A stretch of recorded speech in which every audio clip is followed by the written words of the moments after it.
sort of a recent history of my own habits as a game industry consumer, because that was an adventure in its own right. Sort of how I came to land where I am in terms of what platforms I get behind and how I'm building out my gaming setup from here.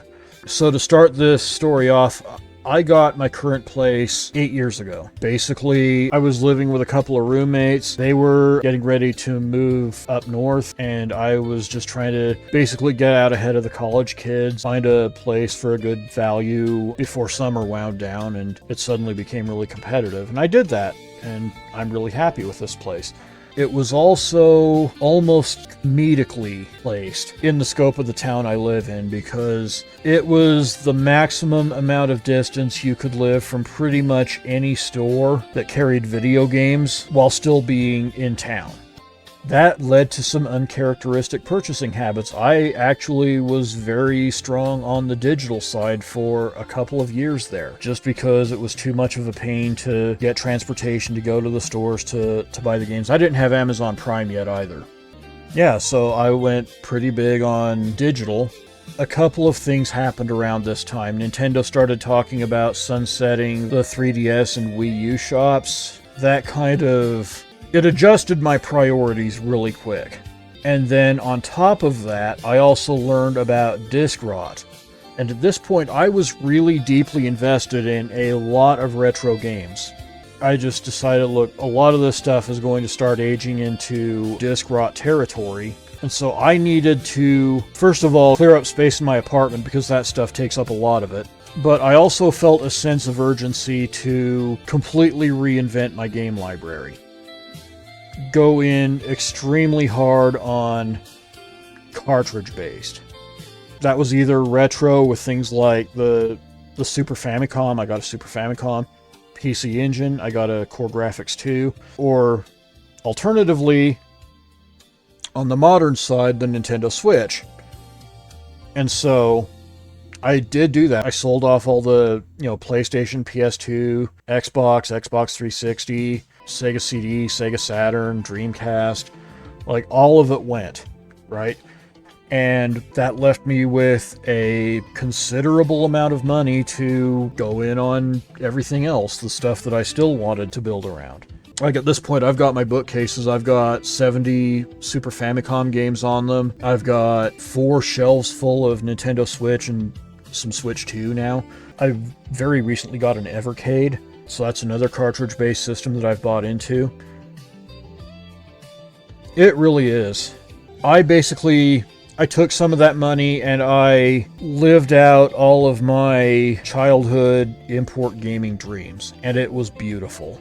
I became the import gamer that teenage me would have been extremely happy to become, and it is still one of the best feelings that I've ever had as a gamer.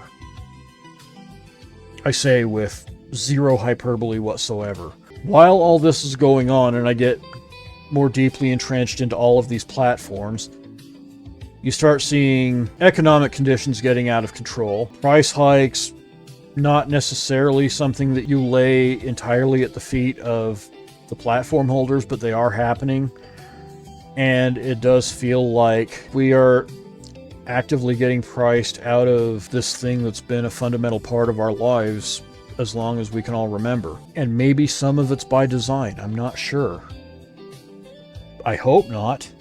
As everything became more expensive and more online dependent, and that's a whole story I'll save for another day. We get all of these sort of modernized retro systems. Analog's really good at that. I've got my Analog Duo right here. I've got an Analog Super NT and an Analog SG on the way. I'm really, really eyeballing a Super Station 1 right now. And I'm sure I'll have one of those by the end of the year. Point is, even when it's disc-based, these systems operate in a way that disc rot isn't really this looming threat that it is on, the real hardware, the first-party hardware. And there's also a lot of cartridge-based stuff, again, Super Famicom, Mega Drive / Genesis.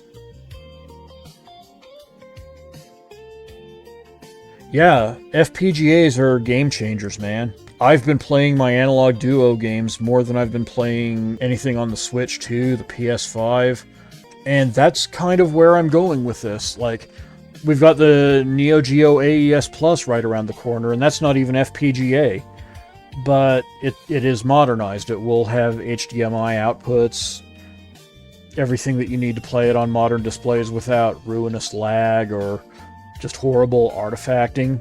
If the mainstream game industry is so determined to price me out, I will let it, because there is no shortage of worthwhile places for me to put my money and thoroughly enjoy my gaming experience. And honestly, I'm looking forward to it. And I'll tell you something, these systems do not take up the space that a PS5 or an Xbox Series X does. It all actually fits into both my life and my budget. But yeah, all of this really has me excited. It's like, one of the biggest reasons I stopped using retro hardware in the first place was because it didn't get along well with modern displays. That is not a problem with these FPGAs. Duo Superstations here feels a lot like a DIY punk rock type of mentality. Major players are content to do their thing. We're just here remaking all the good consoles. Yep, absolutely. And honestly, with the Analog Duo in particular, I noticed this last night while I was playing on it. The scan lines are so convincing that it felt like I could just reach out and knock on my monitor, and instead of just that tap, tap, tap sound, it would actually have that clink, clink. It's not made of glass.